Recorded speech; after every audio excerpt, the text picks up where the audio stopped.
Hi, this is Priscilla from CrossFit 1088 and welcome to part 4 of our 7-part kettlebell series where I'm showing you exercises that you can introduce into your workout to make them more effective.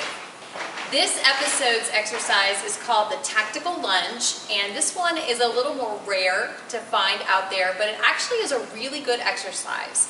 So I'm going to talk through a couple things I want you to think about as you go into it. And the first is that this movement does alternate hands.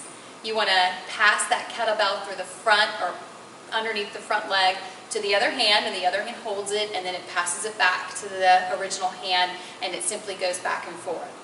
The second thing that I want you to think about while you're doing this exercise is to keep your body, your torso upright. It's very tempting because you're trying to pass that kettlebell under the front leg to bend forward and collapse. And so I really want you to avoid that by rolling your shoulders back and making your legs do the work. So you're trying to get your legs deep enough that you can pass that kettlebell underneath without collapsing forward.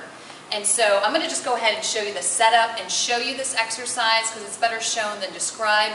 And then I'm going to talk through a few other things that you want to consider when you're doing it. From the side, I'm going to step to the back and pass from there.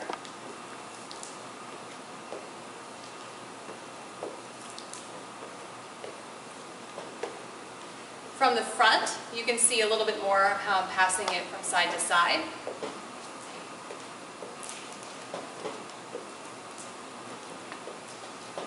And notice that I'm keeping my head looking straight at you, so I'm not looking at the floor, I'm not watching my kettlebell. I want you to feel this exercise out so that you are looking and keeping that neck in the right posture with your spine.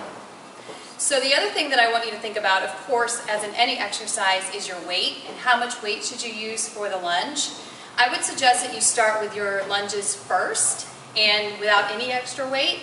Make sure that you're getting to the depth that you need to go to, that your legs are spread enough apart, that you're not collapsing on each other.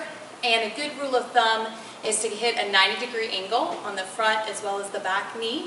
And then once you've got that, then add the weight in. And when you saw me, I was stepping back.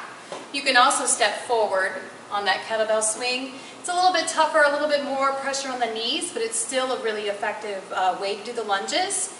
And so you want to just practice until you are able to do both sides and to be able to stay balanced. So that is the tactical lunge. I would like for you to incorporate it into some of your workouts this week. Post a comment, let us know how it's working for you, and stay tuned for next week's episode.